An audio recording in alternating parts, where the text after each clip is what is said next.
ആർക്കും അറിയില്ല, no one nose. കുറച്ച് ആളുകൾക്ക് അറിയാം, സം പീപ്പിൾ നോ. ഏകദേശം എല്ലാവർക്കും അറിയാം, most of the people know.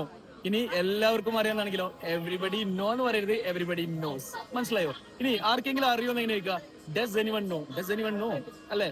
ഇനി ആർക്കും അറിയില്ലേ, അതെങ്ങനെ ചോദിക്കുക, ആർക്കും അറിയില്ലേ, doesn't anyone know, doesn't anyone know. മനസ്സിലായോ? ഇനി എല്ലാവരും അല്ലെങ്കിൽ ആരും അറിഞ്ഞില്ല, അതെങ്ങനെ പറയാ, നോബഡി ന്യൂ എന്നാ പറയാ. നോബഡി നോ അല്ല, നോബഡി ന്യൂ, ആരും അറിഞ്ഞില്ല. ഇനി ആരെങ്കിലും അറിഞ്ഞോ, അതെങ്ങനെ ചോദിക്കുക, ഒരു പാസ്റ്റിനെ കുറിച്ച് ചോദിക്കുക, ഡിഡ് വെച്ചിട്ട്. Did anyone come to know, did anyone come to know, ആരെങ്കിലും അറിഞ്ഞോ? ഇനി എല്ലാവരും അറിഞ്ഞു എന്നാണെങ്കിലോ, എവരി വൺ അല്ലെങ്കിൽ എവരിബഡി കെയിം ടു നോ, അങ്ങനെയാണ് പറയാം. സോ ഗൈസ്, ഇത് ഒരുപാട് ആൾക്കാർ തെറ്റിക്കുന്നത് കണ്ടിട്ടുണ്ട്, കേട്ടിട്ടുണ്ട്. ഇതൊരു ബേസിക് സംഭവമാണ്. അപ്പൊ ഇതുപോലെ ഒരുപാട് ബേസിക് ആയ കാര്യങ്ങളും അഡ്വാൻസ് ലെവൽ കാര്യങ്ങളും നിങ്ങൾക്ക് പഠിക്കണോ, നിങ്ങൾ ഫ്രീ ഉള്ള സമയത്ത് ഓൺലൈനായിട്ടും ഓഫ്ലൈനായിട്ടും നിങ്ങൾക്ക് ഇംഗ്ലീഷ് പഠിക്കാം. ഞങ്ങൾക്ക് വേണ്ടത് ഒരു ദിവസം ഒരു 45 മിനിറ്റ്.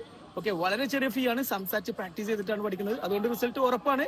ഇല്ലെങ്കിൽ റീഫണ്ട് പോളിസി ഉണ്ട്. വളരെ ചെറിയ ഫീ ആണ്. 2 ദിവസം കൊണ്ട് പുതിയ ബാച്ച് സ്റ്റാർട്ട് ചെയ്യുന്നുണ്ട്. ബയോയിൽ വാട്സ്ആപ്പ് ലിങ്ക് കൊടുത്തിട്ടുണ്ട്, ക്ലിക്ക് ചെയ്യാം. പുതിയ ബാച്ച് 2 ദിവസം കൊണ്ട് സ്റ്റാർട്ട് ചെയ്യുന്നുണ്ട്. Thank you so much.